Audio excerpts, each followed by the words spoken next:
By definition, what is identity politics? Actually, it's an ideology which selects a minority or minorities and promotes them against other identities under the pretext that this identity of this minority has been oppressed historically or otherwise and discriminated against, and therefore it needs to receive benefits now to rectify the injustice.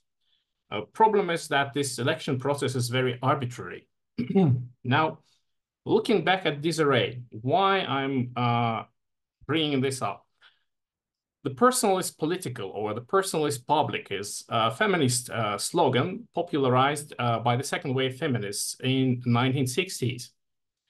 The future is female is a slogan that Hillary Clinton used in her presidential campaign and was initially coined by lesbian separatist founders of the New York City's first feminist bookstore, Labyris. Society for Cutting Up Men manifesto Scum, presented by Valerie Solans, a feminist and also a criminal who shot Annie Warhol. 1967, Vagina Monologues, a debatable piece of work which includes lesbian pedophilia, and with such a phrase as "it was a good rape," where an underage girl narrates the story of being violated by an older woman who introduces her into sexuality. There is Nasty Woman movement, originated in 2017, which solidifies the trend of reappropriating unsightly things, often scatological nuances of female biology, and presenting it to the mass public. So actually, the political identity politics that we face now has root in radical feminism and is now being made part of popular global culture. Now, how is this seen more globally? How does it fit? Western modernist societies of the past focused on grand narratives to unify the nation, or to unify a working class, to unify men, or to unify women. And we had various political systems at the time, such as democracy, socialism, communism, fascism. Some of them were realized, some not. Some are seen as positive, some are seen as negative. I'm not discussing that. By contrast, postmodern systems rely on dictatorship of minorities, such as, for example, peaceful but fiery protests of the Black Lives Matter movement, which shook America a while back. We change from pandering to the majority by the political forces to pandering to a select minority, which then terrorizes and oppresses the majority. And this can be easily shifted. For example, traditional family gets replaced by a single mother family where the state is the provider, not the husband. So there is no essentially independence of the woman. It's just the woman becomes dependent on the state, not on the father figure or the husband figure. Specifically, how does it work? Now, Barack Obama becomes a president and is cheered as the first Black African-American president, even though apartheid is actually long gone. So he relies on the struggle of Black African-Americans for equality, but it's already been achieved. Hillary Clinton relies on feminism with women marches and all that, but essentially there are no rights that women do not have that men have. So the struggle for rights becomes more like the struggle for social acceptance and for privileges, essentially. Donald Trump relies on nationalism, alt-right groups, which are a parody of the fascists of the past in themselves. So Biden comes to power on, again, Black Lives Matter, LGBT, anti-Fa narratives. So all of modern leaders, or postmodern leaders, rely on small narratives, small groups to get elected. And that's how it works, again, from my point of view. Now, what do we get? What happens to women in this whole system? Now, there's perversion of feminine, the nasty woman movement, obscenity, vagina heads, vagina monologues, vagina costumes. Now, essentially, we have a lot of biology, which is perhaps not so necessary in the mass media. I will give examples as we progress. Manly, genderless women as a fashion trend, teenage, younger women. Biologically male women also in the media. Obese women are presented as body positivity, even though there's health risks associated with that. Slut is seen as someone positive, brave. Housewife is seen as someone oppressed and negative. And we get marches like slut walks, for example, in 2011. In the media, we see a lot of emphasis on menstruation, urination, intimate moments of childbirth. And this follows from feminist slogan of personal is public, STDs also. Mary Sue phenomenon, when we have a protagonist who is all-powerful, almighty, always right, loved by everyone, and very bland because they do not overcome problems through which they grow as a character. Transformation of male characters into female characters, and misandry. Now, some reflections in the media. Teenage Hero Turtles, we have April O'Neil on the left, a new version, on the right, the old version. Now, I'm not to judge which one is better. Obviously, they're all good individual human beings, but aesthetically, I believe there is a certain shift towards the more chubby, of course, African-American, and has eyesight problems. Why is this necessary to change the character on the right to the character on the left? I'm not sure. Second image we see here, Ellie, she's pregnant, Abby, good. Now, Abby is this muscular character who is female. The Jewish woman whom she's holding is pregnant and she's intending to kill her. Again, an image of the new woman. Well, slightly chubby African-American women. This is Grand Theft Auto 6 computer game. Now, popular series White Lotus. A slightly chubby woman who's pregnant has her waters break in the lobby of a hotel. Again, these things happen, but how often do they really happen? How often is it necessary? How much is it necessary to push this into general public eye? Now, another example is Dead Space. Now, we see the same characters, I apologize, the same characters on the right from the old version of computer game, younger, more attractive. And on the left, we have older lady. Nothing wrong again with that, still. On the right, again, we have a slimmer, more feminine character. On the left, we have a, well, more chubby lesbian character. Same storyline, but characters are changed. And the black man in the background is non-existent. Again, The Last of Us. In the middle, we have lesbian teenagers. There's also drugs propaganda in the game. Oh, these are all women. Again, central lower image. And we have the more recent movie, Poor Things, 2023. The protagonist is stabbing a dead man, and she just cut off his penis and played with it. And there are many other things that happen in that movie. Now, female is the new male, masculization of women in the media. I gave here some images, and the most feminine looking one is Caitlin, who is a biological male. So we have a distortion of what being a woman is, what being female is. Secondary sexual organs are replaced, they're not visible, and there is strong physical emphasis on physical power. Divergent, Deadpool, The Last of Us, again, Game of Thrones, Mad Max, Captain Marvel. I'm not even going into the whole ideological debate around this movies, this series. Woman of the Year is male.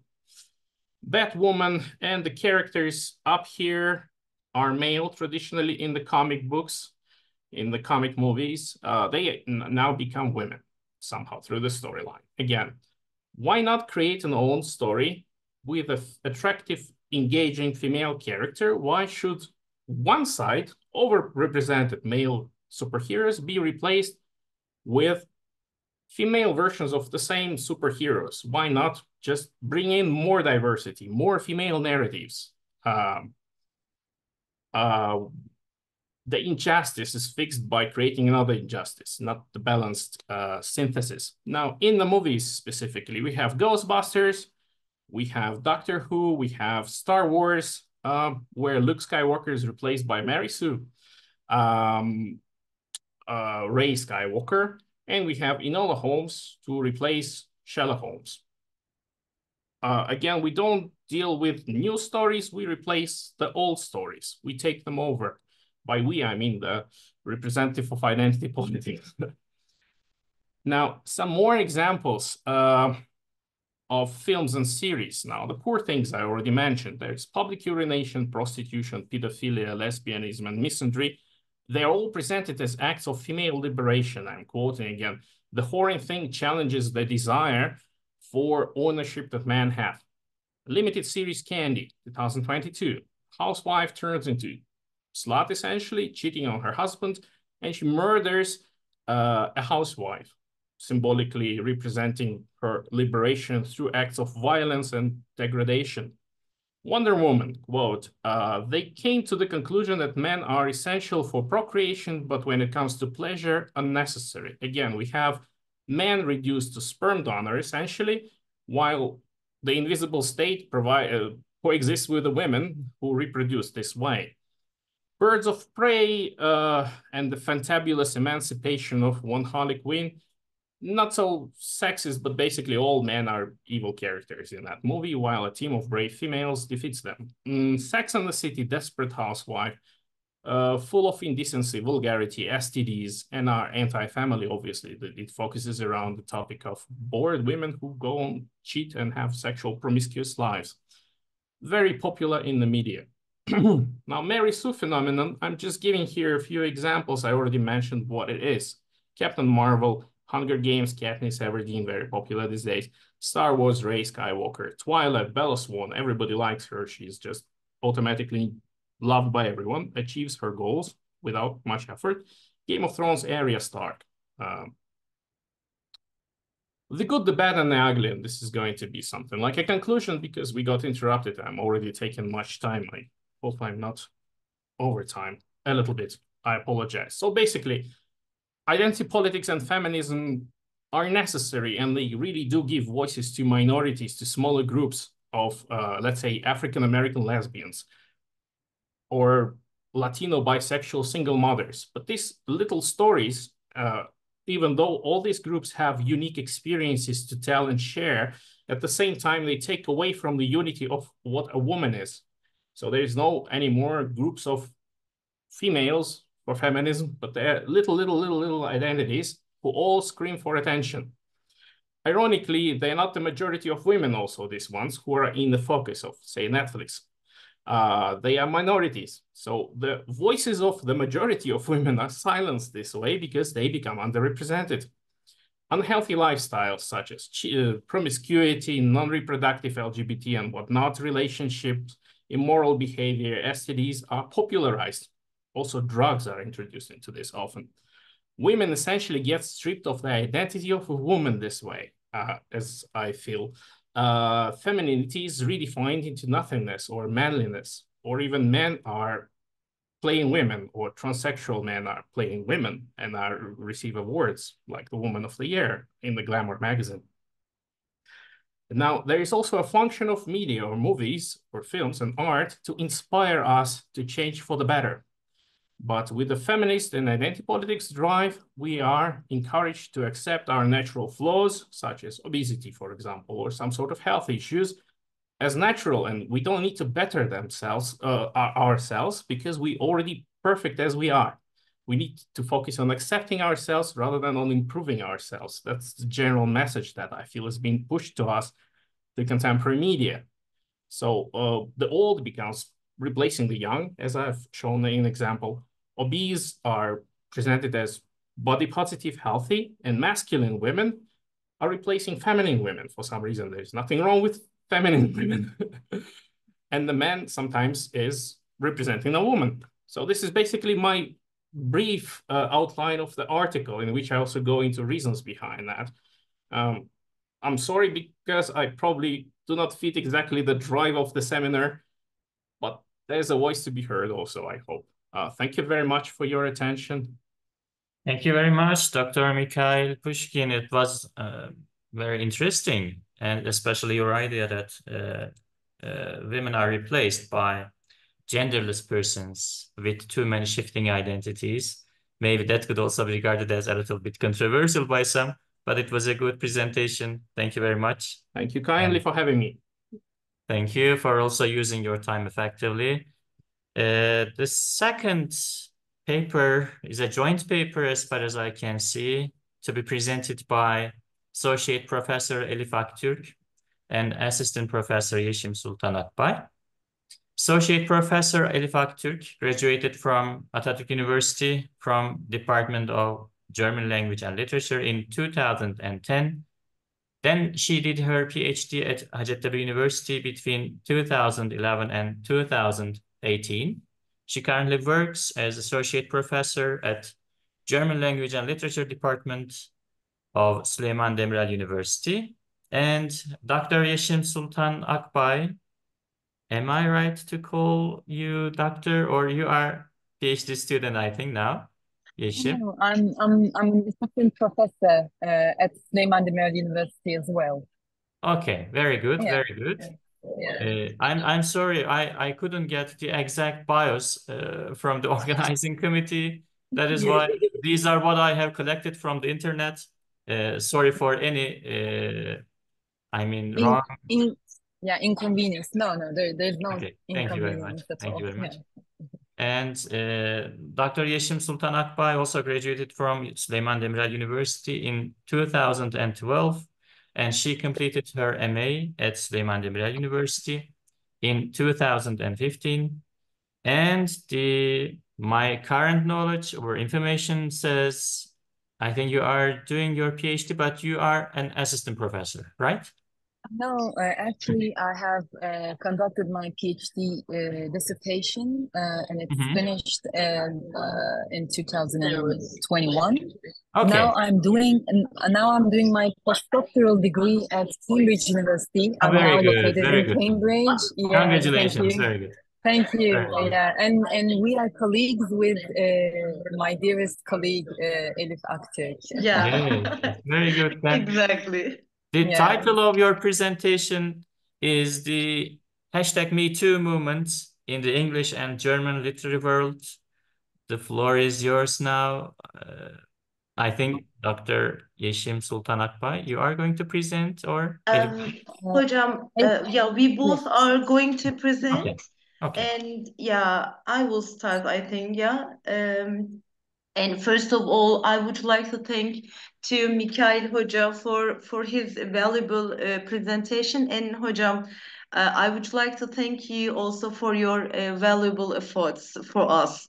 Thank you. You are very welcome. You are very welcome. Yeah, okay, yeah. Okay. Before we start discussing this study, I would like to define what exactly Me Too movement is. Yeah. Sorry. The Britannica describes Me Too movement as an awareness movement around the issue of sexual harassment and sexual abuse of women in the workplace that grew to prominence in 2017 in response to news reports of sexual abuse by American film producer Harvey Weinstein. So that is the question. What is the Me Too movement? Me Too movement believes in the radical possibilities of a movement against sexual violence led by survivors of sexual violence, and when survivors channel their unique empathy in community with one another and in service of a future free from sexual violence, that is when change happens also. And at the turn of the millennium in 2006, a local campaign in New York to bring voice to the sexual harassment and abuse, especially in the workplace, went viral, eventually changing the world. And it was the American civil rights activist Tarana Burke who coined the term and initiated the Me Too campaign on the social platform called MySpace to encourage women to stand tall and speak up their stories, to raise awareness on the issue of sexual violence survivors. The phrase rebloomed in 2017 when actors embraced the Me Too hashtag on Twitter, raising international awareness in no time and trending in more than 80 countries. And justly, the movement has become a part of the fourth wave feminism for using social media to address issues like body shaming, and rape culture. This being the case, the transnational movement proves that it's far from falling into oblivion and continues to embrace all sorts of platforms, including the literary world. The present paper thus aims to explore the Me Too movement and its influences in the English and German literary worlds. And regarding the indispensable fact that literature serves as a tool to reflect everything concerning human feelings, it would be timely to mention Perel Sega's emphasis in his The New York Times review, Me Too is all too real, but to better understand it, turn to fiction about the importance of how literature serves to spread our stories of sexual abuse. Okay, yeah, that's all what I wanted to talk about for now. And now I will give the floor to my colleague Yeşim Sultan Akbay to continue with the introduction of our presentation, as well as giving some information about English literature from the Me Too movement perspective. And then I shall take the floor to continue with the German literature as well as the conclusion. I hope we will not take much of your time. Thank you in advance. Thank you very much. Thank you, Hocam. Well, time is an issue, and raising awareness. We all know that on social media is easier now. Raising awareness on a social problem, exactly. So it even takes seconds more than ever now. Just by typing Me Too, hashtag Me Too, on Twitter, millions of women became one voice on sexual harassment as well as assault in 2017. It was the Hollywood filmmaker Harvey Weinstein who was at the center of sexual accusations for over 3 decades. By more than 80 female actors, this was by then called the Weinstein scandal. It was the actress Alicia Milano, as you might see on the image, who called for action on social media for the first time to use the hashtag MeToo in the following tweet. If you have been sexually harassed or assaulted, write MeToo as a reply to this tweet. 12 million retweets within a day made the tweet go viral, forever changing the world, appearing in more than 85 countries within a matter of weeks. This social media campaign, together with the Me Too movement, was just the beginning of a shared story, not only in the social context of film industry, but also in the literary and fictional world, which you will see in English and German literary worlds today. Diana Burke, the activist, says after the hashtag in 2017 went viral, she says, I thought, God, these people are going to cut and bleed all over the internet, which is very worst place to be exposed on the vulnerable in this moment. And then later on, to save the hashtag, so to say, she wrote a memoir called Unbound, My Story of Liberation and the Birth of Me Too Movement. So she wanted to help other women heal by sharing her own abuse. And what she says is quite interesting because her point of departure was also from literature. After having read Maya Angelou's I Know Why the Cage Bird Sings, which is also a semi-autobiographical novel, Tarana Burke says she was not alone in her experience of sexual assault, so she started the campaign. Well, it's not only a current contemporary issue, I can say. The provoking questions raised by the hashtag MeToo movement intersected with women's fiction, not only in women's fiction, also in male fiction throughout history. I have some examples by Virginia Woolf and Maya Angelou, and there are just a few of them. For example, Virginia Woolf's To the Lighthouse questions the male power of superiority over female silence. There are lots of, today there are lots of articles, reviews, and conferences held on the Me Too movement and rereadings of Virginia Woolf's works in the Me Too, in line with the Me Too movement. I would like to give some titles like rereading Virginia Woolf's A Room of One's Own in the Me Too era, or The Victorian Roots of Me Too, or I can say I would have my life undoing experiences in test of D'Urberville. So even Thomas Hardy, the late 19th century Thomas Hardy was included in the rereading list of the #MeToo movement. So the list goes on from James Joyce to T.S. Eliot to Virginia Woolf and so on and so forth. And what I can say that despite all these rereadings of certain fiction, including sexual abuse, and reapproaching to these texts from the Me Too movement, today there is a tremendous amount of interest in the literary world on the Me Too movement as well, to the extent that there are genres called Me Too novels, Me Too poems, Me Too plays, or Me Too lit in general. So what I can say is that fiction has always been the safest place for people to narrate their stories, right? Especially those about sexual violence from an idiosyncratic point of view, of course. I would like to share some reviews. In the Guardian review titled "Women's Battles Become Page Turners" as #MeToo inspires novelists, Sarah Hughes draws attention to how fiction serves for the good of survivors.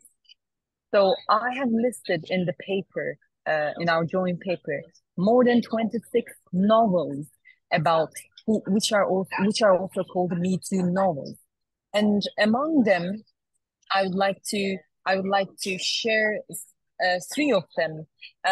One is Candace Carty-Williams' 2019 Me Too novel called Queenie. Candace Carty-Williams stands as an important one because she also stands for the Black origin English female writers as well.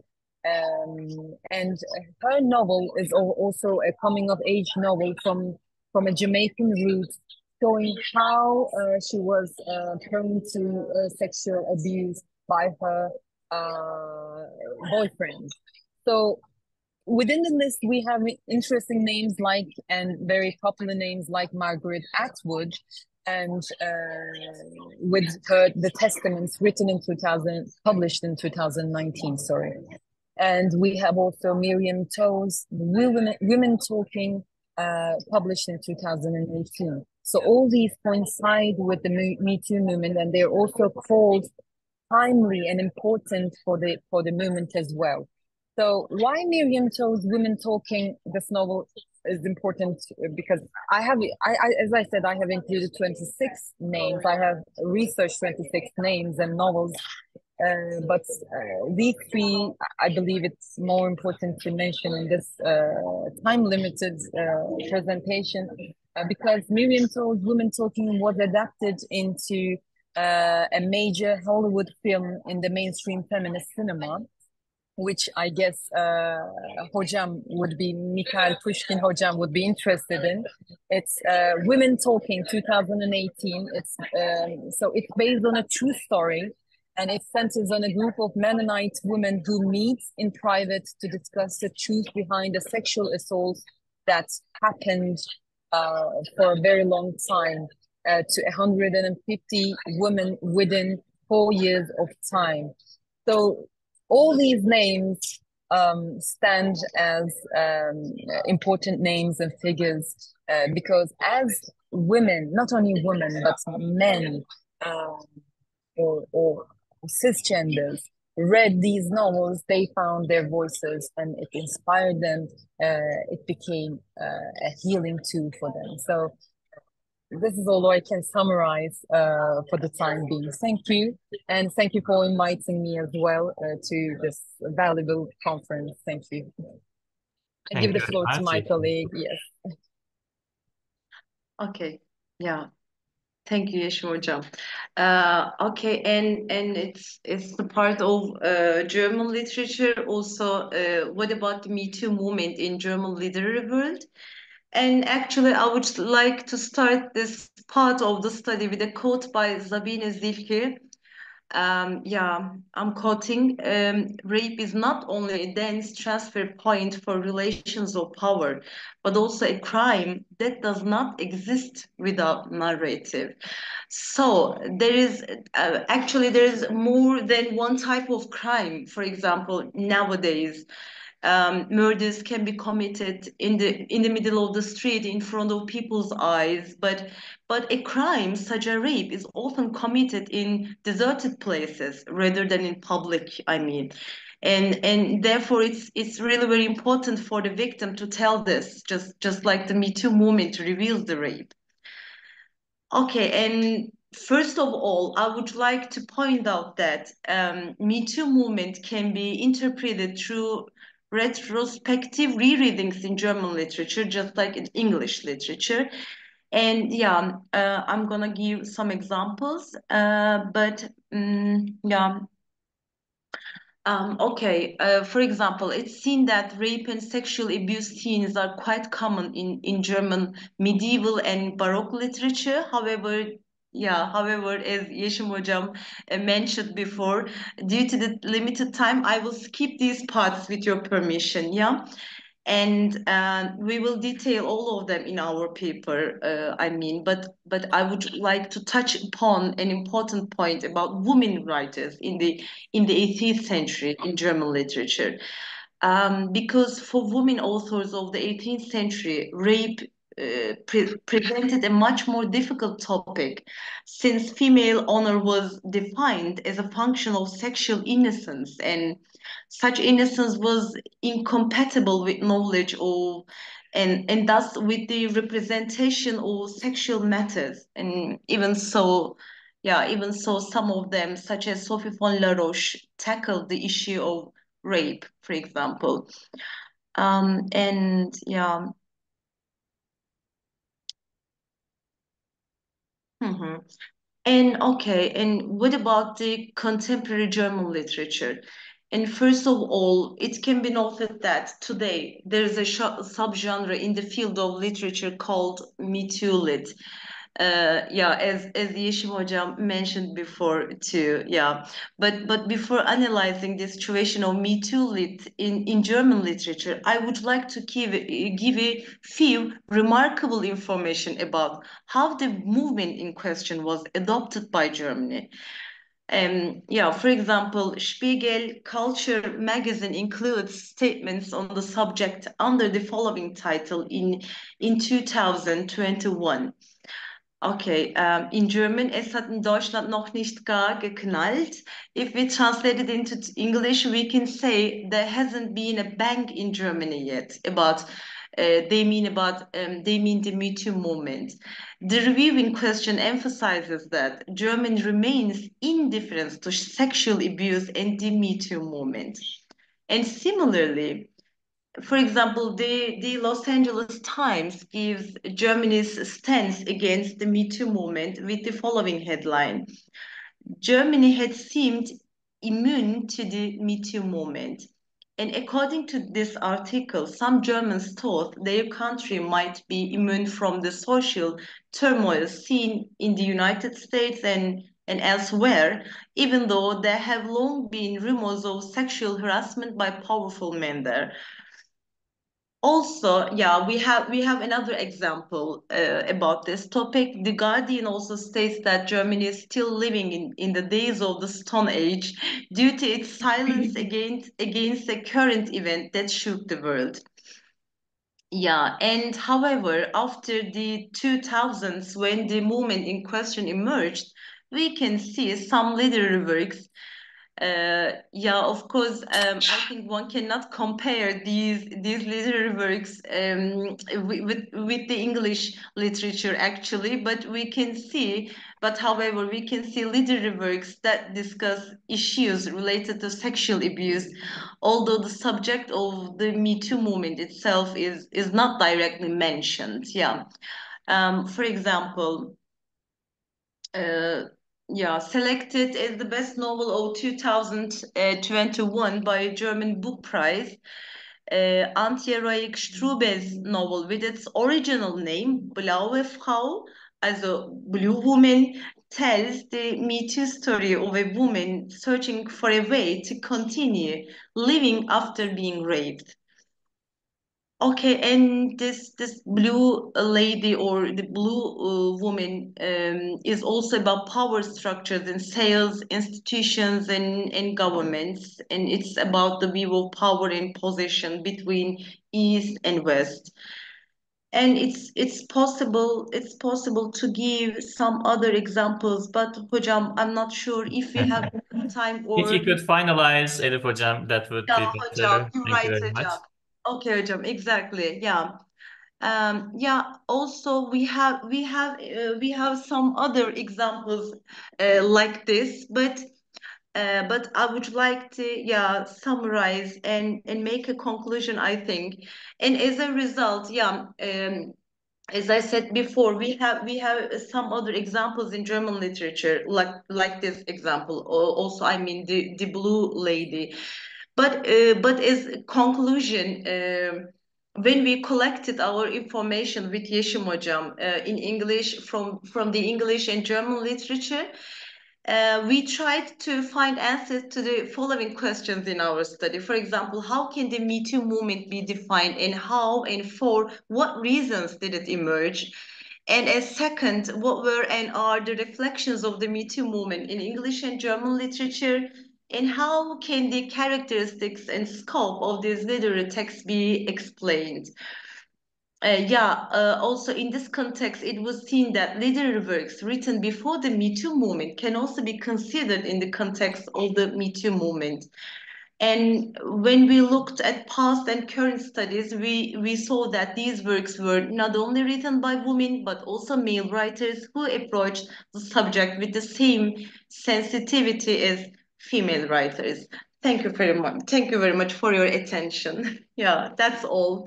Yeah. Thank you very much, Elif hocam, Yeşim hocam, especially your emphasis on the need for revealing rape or other sexual assaults, the need to talk about them or speak about them, speak out them, maybe. That was very valuable. Thank you very much. And I would like to continue with our... Possible to ask a little question? Firstly, thank you very much. Yes. Dr. Pushkin. Yes, just a little question. How do you see the future of Me Too movement once rape has been eradicated, if we can arrive to this point? Well, what happens to it? Thank you. If that is eradicated at some point, that will be, of course, heaven. Well, there will be no need to pour those traumas with pen and paper, so to say. So, however, I would like to say in the near future, this is not possible because, as I remember, and we have also mentioned this in our paper, Virginia Woolf said, in her A Room of One's Own, 100 years from now on, women would be free. There would be no traumas, no problems. But there is not even 8. There are 4 more years to Virginia Woolf's estimation. So 100 years has already passed, and we don't, not much has changed in the literary, not only in the literary world, because literature is our reflection of the society, of the living society, of course. And perhaps we need another 100 years, let's say, because people still continue to emphasize, to find their own selves within such narrations, and we should be thankful for such works, for such courageous works. I might call. I think I have the right to call those courageous works, because it's not easy to pour such traumas on paper. And yes, and we are here as literary academics, so to say, to raise awareness, to raise awareness on such issues, because they still continue. But I don't think in the near future it will be eradicated at all. Let's be hopeful about it. Yeah, but at least we try to break the silence, and maybe the aliens will change it. Yeah, maybe hocam, hopefully, Not human beings. Okay. Thank you very much. Thank you. Thank you very much. I would like to continue with the final speaker of this session, Assistant Professor Name Nayapor from İbrahim Çeçen University, İbrahim Çeçen University. Assistant Professor Name Nayapor graduated from English Department at University of Tabriz and did her MA at Islamic Azad University. Then she completed her PhD at Karadeniz Technical University, where she also worked for a couple of years, I think, as lecturer. And currently she works at English Department of İbrahim Çeçen University. And the title of presentation is Representation of Female Characters in Catherine Mansfield's Stories. Now the floor is yours, Name Nayapor. Thank you very much, dear Hocam, and good afternoon, everybody. I hope you're all fine. Okay, the answer, I think I should also add an answer to Mikhail Hoca's question. You know, I'm from Iran, I'm Iranian, and at the same time Azerbaijani. The current events, in Iran, I really saw them. I'm about 40 years old, I think at that time, it was not possible when I was in my 20s to see and to feel these events, the events that right now are happening in Iran, especially about girls, about women's rights, about, I don't know, the necessity and the hijab and the other things that are happening now. If I was at that time, 20 years ago,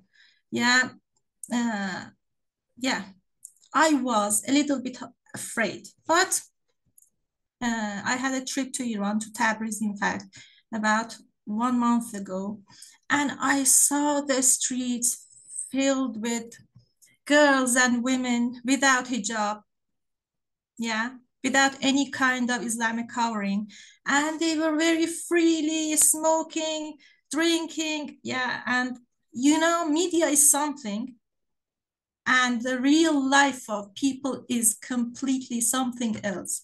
This is what I saw. Girls and women are not afraid anymore.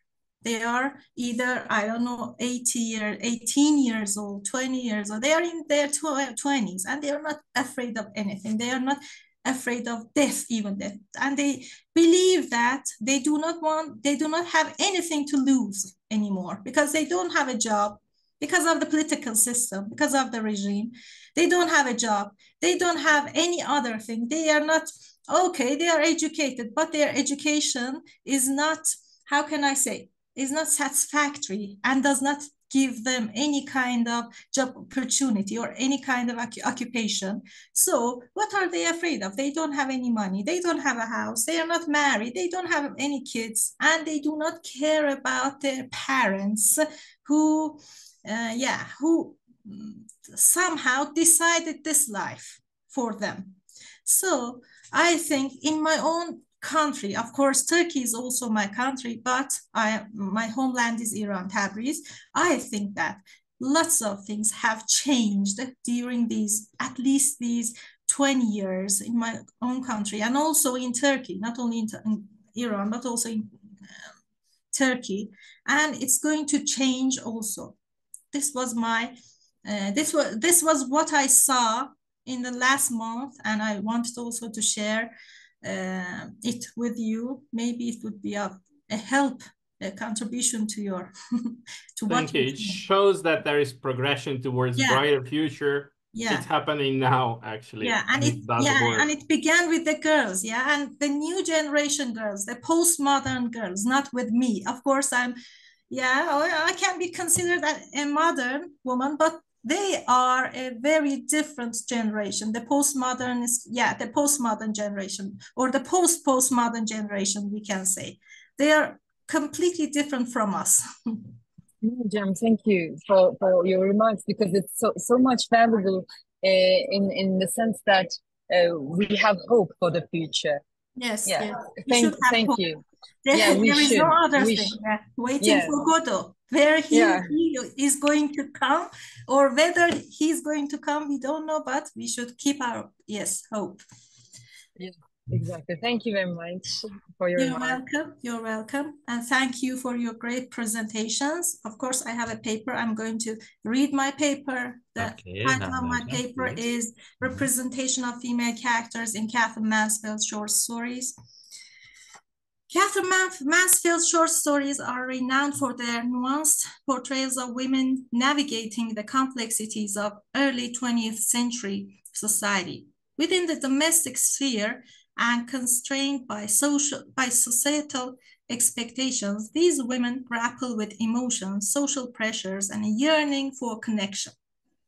This analysis delves into 3 of her stories, that is, Life of Ma Parker, Miss Brill, and Psychology, to explore how Mansfield crafts distinct female identities. While each woman faces unique challenges, they all share a remarkable capacity for endurance, resistance, and a search for meaning in a world that often seeks to confine them.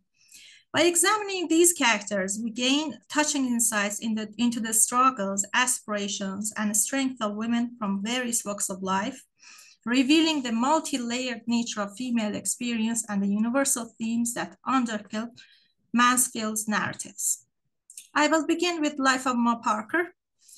The title character isn't just a woman. She embodies the harsh realities of working-class life.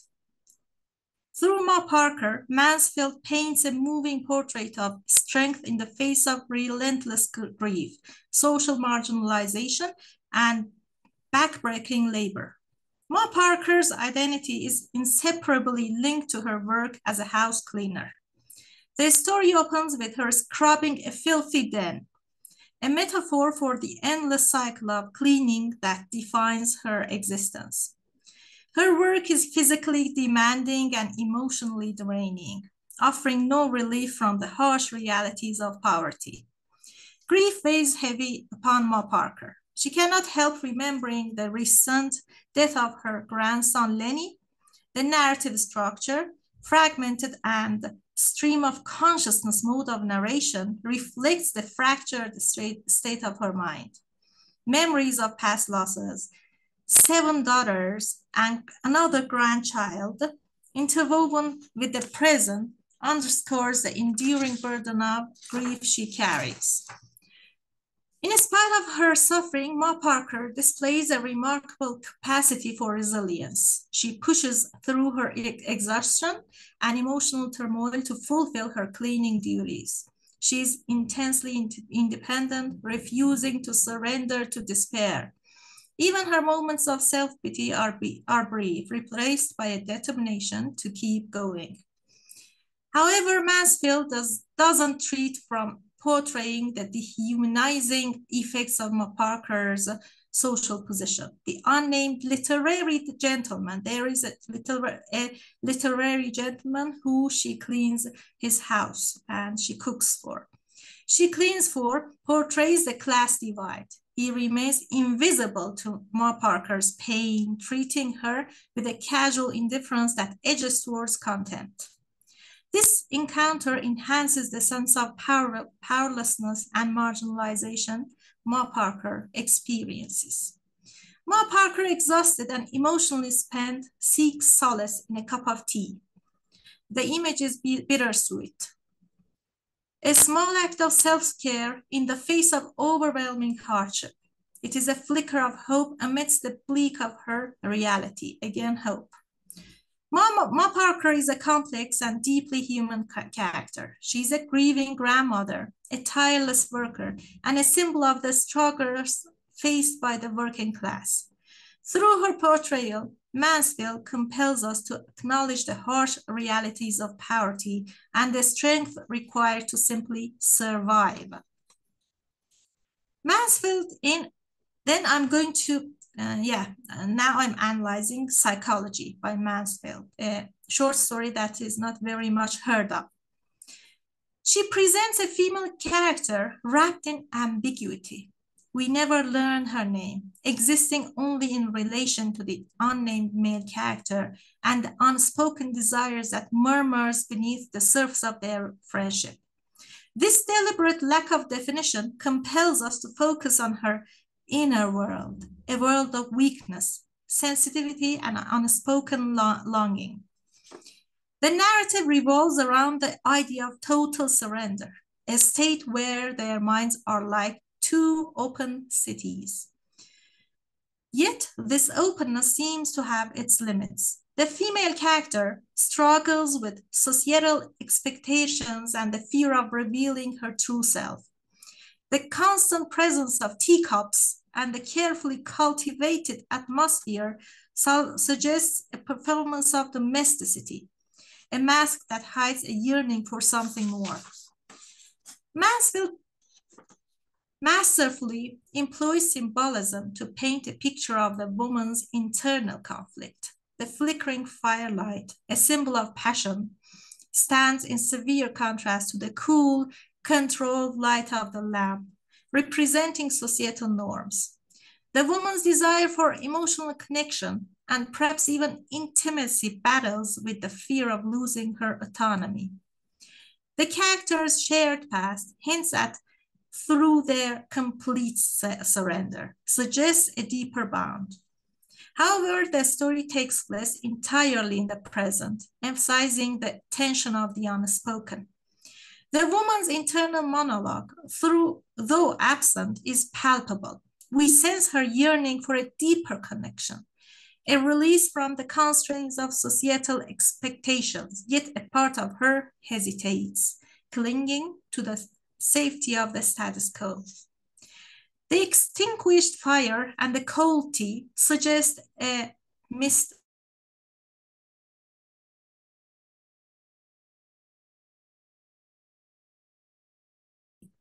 The woman left alone of unspoken desires. Mansfield massively leaves us questioning, did she crave more? Did she fear it? Ultimately, the woman in psychology remains a mystery, a powerful representation of the complexities women face in a society that both demanded emotional connection and judged female expression. In her classic short story, Miss Brill, I know that you are all are familiar with it because it is the most popular of her short stories. Mansfield represents the world of a lonely woman, Miss Brill, crafting a portrait of isolation and the struggle for self-worth. The story unveils Miss Brill's identity through her possessions, routines, and desperate attempts to connect in a world that seems to pass her by. Miss Brill's life is defined by a yearning for belonging. Her Sundays are meticulously planned, revolving around the busy park where she observes the vibrant social scene. Her treasured fur, a symbol of past joy and youthful dreams, becomes a catalyst for her fantasy world. She creates stories for the people around her, imagining herself as a part of performance. However, Mansfield shatters this illusion. The arrival of a younger couple brutally exposes the limitations of Miss Brill's self-created reality. Their mocking laughter and dismissive attitude highlights the invisibility she feels despite being surrounded by people. The once vibrant park becomes a microcosm of a society that values youth and social connection, leaving Miss Brill feeling like an outsider.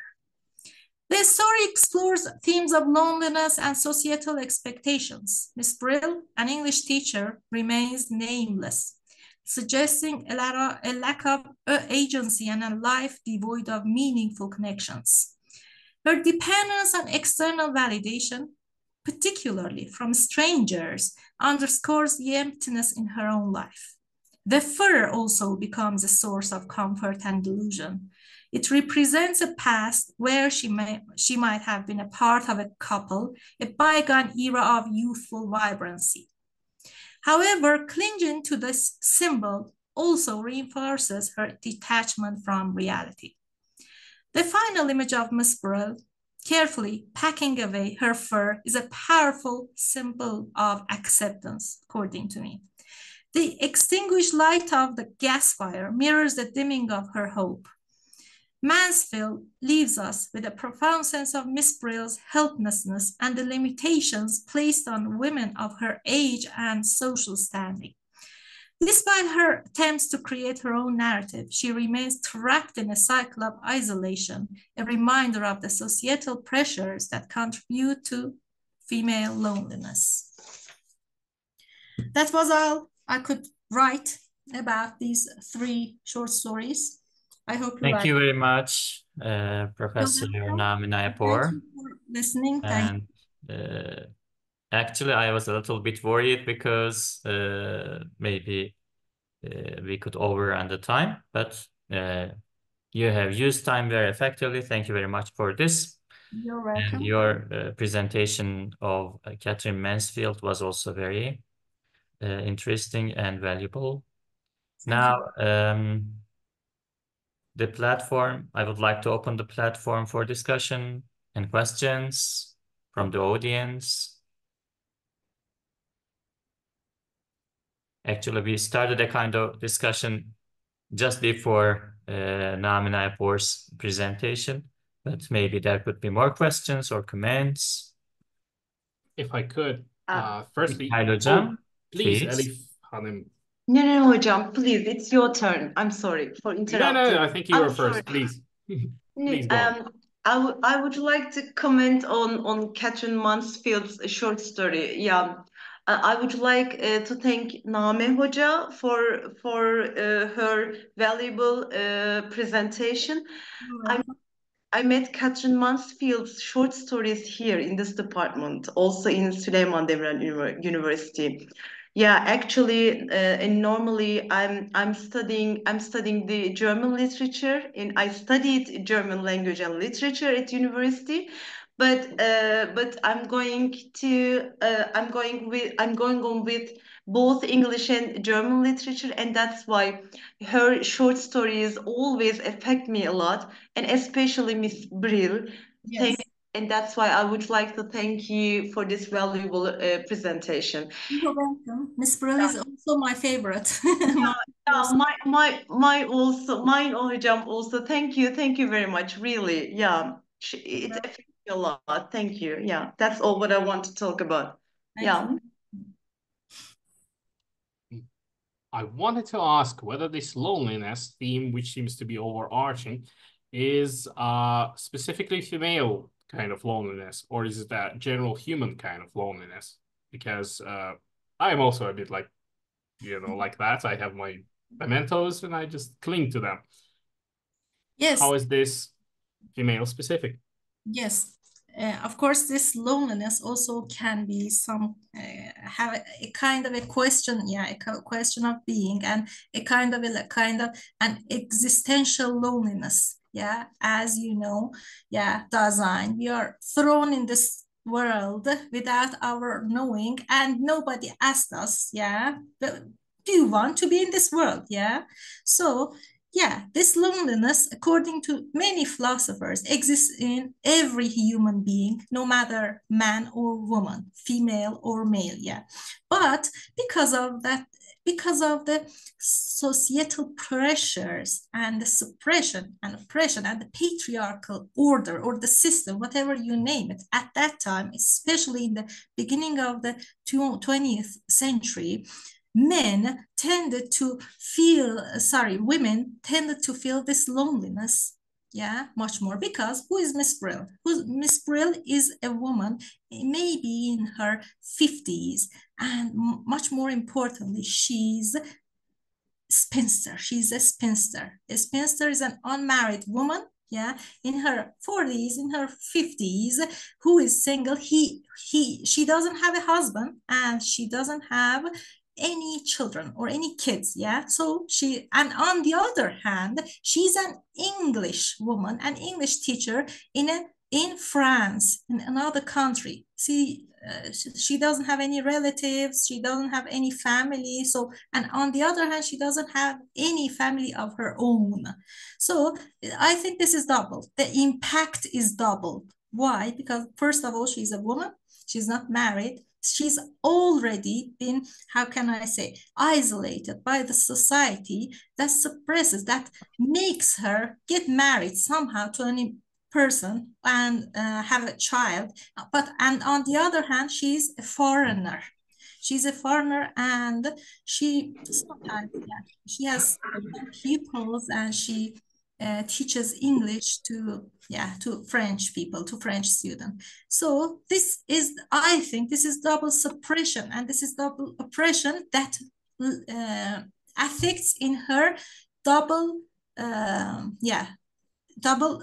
depression. So she's doubly depressed than a man in his own state.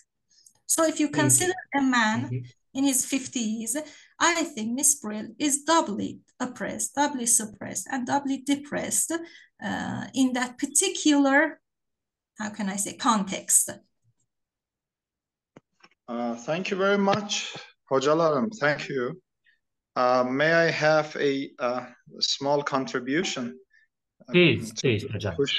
Pushkin We hocam. have a very limited time, by the way, Kerem hocam. Yeah. Pushkin hocam's question and Nama hoca's answer to that question. Pushkin hocam, yeah, we have, as Nama mentioned, ontological and existential.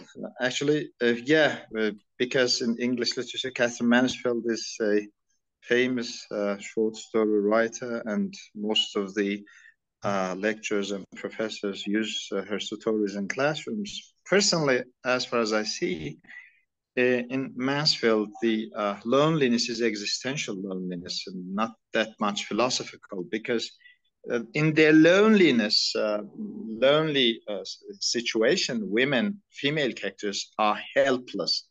The society, patriarchal order, or the cliche that we already are familiar with, these contribute to their feeling of being weak and submissive and inferior to the patriarchal order. So thank you everybody for having such a nice event. Thank you Atatürk Üniversitesi. Thank you very much, hocam, for your contributions. I would like to thank Mikhail Pushkin, Elif Aktürk, and Namin Ayapor for their valuable and interesting presentations. I must close the session because I think technically they are also going to close the rooms for the next presentations. It was very nice to see you and listen to you. Hope to see you again. Goodbye. Good afternoon. Thank you very much to all my hocam. Thank you kindly. Görüşmek dileğiyle. Hoşça kalın efendim. Thank Hoşça kalın. you again, and goodbye. Check out.